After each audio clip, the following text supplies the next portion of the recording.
Good afternoon on what is a warm, bright and sunny day. It is Sunday the 24th of April and I'm in the Region Nook with Slim Little Parcel and a nice hot cup of tea.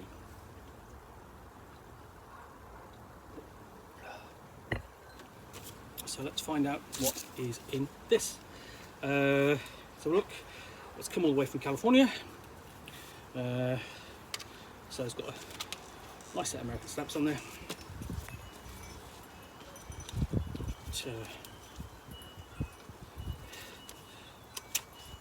As a potential philologist, I do like a nice stamp.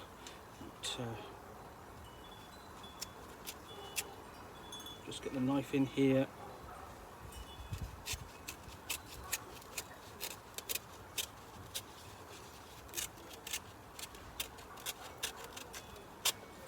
There we go.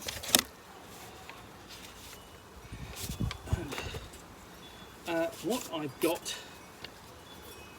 is that.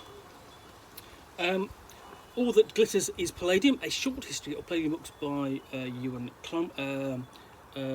Clooney, which I thought would be an interesting piece of history to look at.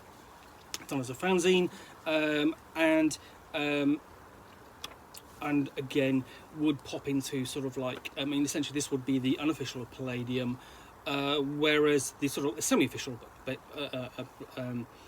history of Palladium will appear in Dungeons and Designers by Shannon Applesign. But this is a little bit. This is another take upon it, and I'm always interested in the history of role-playing companies and publishers because of what I do, because I write about role-playing games. So this is on the back. Founded in 1981, Palladium Games is one of the weirdest tabletop RPG publishers, which is really saying something. Coverage of 15 includes coverage of 15 different Palladium RPGs and the entire Palladium Books megaverse. 5 humorous lists of amusing elements of Palladium games. A detailed explanation of the megaverse or RPG system and its general strangeness. A discussion of Palladium's production values, including parental warnings, formatting, writing style, and art. A detailed discussion of rifts, and a look at the Robotech RPG tactics debacle. Now, a discussion of production values of Palladium. A discussion of Palladium's production values, including formatting, writing style, and art. Now, one thing that the Palladium Books is known for is they do have great art. They do not, under any circumstances, have great formatting. It's one of my bugbears with them, and it's with many other people, is that I really get annoyed by their lack of the book's lack of organisation, lack of actual help to actually run the game in terms of sort of organisation and layout, lack of an index, and basically typically in an organisation which actually really makes no sense, absolutely no sense, except to Kevin CMB, but fine. But anyway, so we get into introductory page, and I've been joined by the cat who is not ours. There we go. And I know his arrival will make some people, his involvement will make some of my viewers happy, because I know you do like the videos with the cat. I can't control him, so he makes an appearance when he wants to. So we've got an introduction. So it's quite heavy text, dense text, and we get into the system, and how that works. We've got a list of odd Palladium skills here. For example, branding, weapon proficiency, rope, recycle, naval history, boat, paddle types, canoe, kayak, roadwise, law, cattle and animals, dowsing, telephone networks, Marxism, Leninism, Maoism, microfilm, microfiche, microdot technology, weapon efficiency, mouth weapons. And then we get into production values, and again, I've already expressed how I feel about them. And no, the Camino Doubt, basically, your Palladium book is full of great ideas. Riffs, fine. Excuse me, hay fever. Full of great ideas. And I did an unboxing recently. Basically, Riffs, essentially, is sort of like a kitchen sink of ideas, except the role-playing game itself is the kitchen sink, but you've put the taps on backwards, but managed to get the hot water running to the cold water and vice versa. But I looked at Teenage Mutant Ninja Turtles and Other Strangeness, and the great thing about that is actually, yes, it's a Palladium game, but it's a lot of fun. It's clear that the author is having a lot of fun with it, and it's surprisingly playable. Then we have a list of questionable magic spells. So create mild wind, heavy breathing, seal a wound with beeswax, coloured egg, cursed bread. We get on to licensed games. So we've got Turtle Power, Proto-Culture Junkie. So a list of the games that Palladium published. Macross 2, Zentron Boogaloo, modern stuff as well. Dumb superpowers, we've got another list there. So clock manipulation, spin at high velocity, alter physical structure, ragdoll. We've got a few other games listed after that. So Mechanoid Invasion, which was one of Palladium's first recon, and they list that as 1981, but that was really the original, which before Eric Ujic reworked into the complete recon and using the Palladium system, which itself is actually not a bad treatment of the genre if you're looking for a Vietnam set role-playing game. Then we get into, so we've got a list also of Valley of the Pharaohs, Palladium Fantasy. Now, one of the things is Valley of the Pharaohs is an interesting one. I would really like to look at that, but it's fairly rare.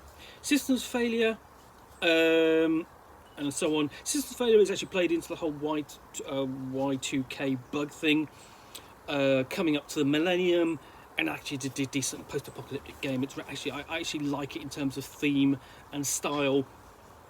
If I had two favourite Palladium role-playing games, Teenage Mutant Ninja Turtles and Other Strangers would be one, and Systems Failure would be the other.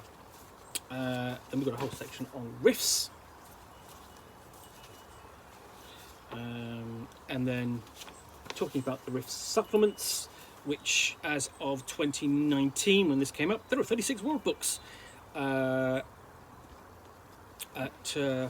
list of actual quotes from riffs, and then savage riffs at weird, basically the adaptation that they did with Pinnacle Entertainment.